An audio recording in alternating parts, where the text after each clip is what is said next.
కృష్ణంరాజు అంటే రౌద్ర పాత్రలకు పెట్టింది పేరు. ఆ రసాన్ని అద్భుతంగా పలికిస్తారు. అలాంటి నటుడి నుంచి ఒక భక్తిరస చిత్రం వస్తుందంటే అందరూ ఆశ్చర్యపోయారు. అంతకుముందు గోపీకృష్ణ మూవీస్ సంస్థను నెలకొల్పి కృష్ణవేణి చిత్రాన్ని నిర్మించారు. మధుసూదన్ రావు దర్శకత్వంలో వాణిశ్రీ కథానాయికగా రూపొందిన ఆ చిత్రం ఘన విజయం సాధించింది. దీంతో భక్త కన్నప్ప కూడా మధుసూదన్ రావు దర్శకత్వంలో నిర్మించాలని అనుకున్నారు. అందుకోసం స్క్రిప్ట్ వర్క్ను కూడా పూర్తి చేశారు. కొన్ని పాటలను రికార్డ్ చేశారు. కానీ మధుసూదన్ రావు ఈ ప్రాజెక్టు నుంచి తప్పుకోవడంతో మరో దర్శకుడిని వెతకడం మొదలుపెట్టారు.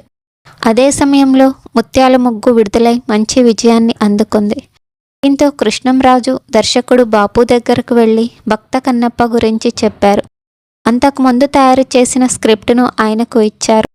బాపు ఆ స్క్రిప్టులో కొన్ని మార్పులు అవసరమని సూచించి ఆ బాధ్యతను రచయిత ముళ్లపూడి వెంకటరమణకు అప్పగించారు.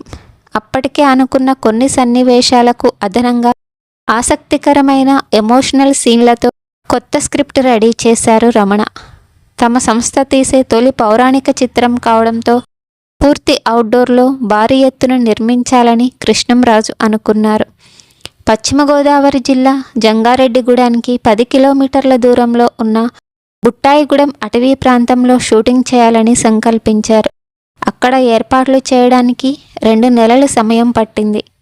తిన్నడు పెరిగిన గూడెం, మల్లన్న మల్ల యుద్ధం, అమ్మవారి విగ్రహ ప్రాంగణం, తిన్నడు నివసించే కుటీరం, దేవాలయం నిర్మించడానికి మద్రాసు నుంచి పనిముట్లను, పనివాళ్లను అక్కడికి రప్పించారు.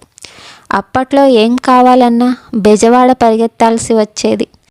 రోజు బెజవాడ నుంచి బుట్టాయిగూడానికి కార్లు తెగ తిరుగుతూ ఉండేవి. ఏ ఒక్క వస్తువు దొరక్కపోయినా ఆ రోజు షూటింగ్ ఆగిపోవడమే. దాదాపు 70-80 మంది కాలక్షేపం చేయాల్సి వచ్చేది. దీన్ని నివారించడానికి బుట్టాయిగూడెన్ని తాత్కాలిక స్టూడియోగా తీర్చిదిద్దారు. అక్కడే కార్పెంటర్, టైలర్, ఇతర సెట్ డిజైనర్స్ తమకు కావలసిన వస్తువులు ముందే తీసుకుని సిద్ధంగా ఉండేవారు.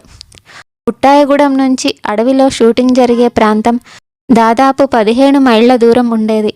నటీనటులందరూ రోజూ అడవిలోకి వెళ్ళి వస్తూ ఉండేవారు.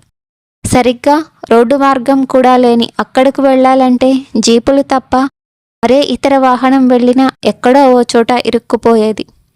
షూటింగ్ జరిగినన్ని రోజులు అడవిలోకి వెళ్లే 15 మైళ్ళలో ఎక్కడో ఒక చోట మరమ్మత్తు చేస్తూ ఉండేవారు. 500కు పైగా ఉన్న యూనిట్ సభ్యులతో 70 రోజుల పాటు ఏకధాటిగా అక్కడే షూటింగ్ జరిగింది. వారంలో 6 రోజులు మాత్రమే షూటింగ్ చేసి ఆదివారం అందరికీ సెలవు ఇచ్చేవారు. ఆ రోజంతా విందులు వినోదాలతో యూనిట్ సభ్యులు సంతోషంగా గడిపి మర్నాడు మరింత ఉత్సాహంగా షూటింగ్కి హాజరయ్యేవారు. చిత్రీకరణ జరిగినన్ని రోజులు పెళ్లి భోజనాన్ని తలపించేలా రకరకాల వంటకాలతో యూనిట్ సభ్యులకు చక్కటి విందును అందించేవారు.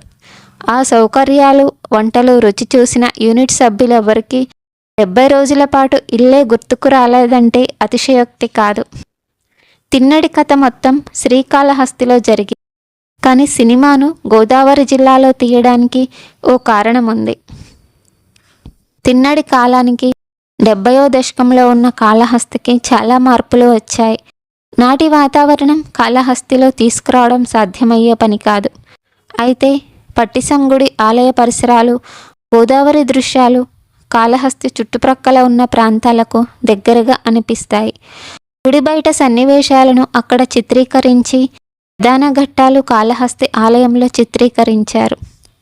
అప్పట్లో భారీ బడ్జెట్ చిత్రాలంటే ఎన్టీఆర్ వే. ఎందుకంటే ఆయనతో సినిమా తీయడానికి 14 నుంచి 16 లక్షలు ఖర్చయ్యేది. కానీ భక్త కన్నప్ప కోసం కృష్ణంరాజు ఏకంగా 20 లక్షలు ఖర్చు చేశారు.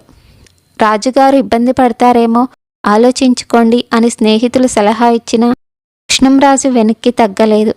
బాపు దర్శకత్వంలో వచ్చిన ముత్యాల ముగ్గు చిత్రంలో కాంట్రాక్టర్ పాత్ర పోషించి గుర్తింపు తెచ్చుకున్న రావు గోపాలరావు ఈ సినిమాలో గౌరీనాథ శాస్త్రిగా నటించారు. నారాయణరావు, సత్యం సంయుక్తంగా సంగీత దర్శకత్వం వహించిన భక్త కన్నప్ప చిత్రంలోని పాటలన్నీ హిట్టే. ఎరీనా సెట్లో తీసిన డ్రమ్ సాంగ్ కండ గెలిచింది పాట సినిమాకే హైలైట్. అలాగే శివ శివ శంకర, భక్తవ శంకర పాట ఎవర్ గ్రీన్. 1976లో విడుదలైన భక్త కన్నప్ప ఘన విజయం సాధించి నటుడిగా నిర్మాతగా కృష్ణంరాజుకి మంచి గుర్తింపు తెచ్చింది. ఈ వీడియో నచ్చినట్లయితే ప్లీజ్ లైక్, షేర్, సబ్స్క్రైబ్.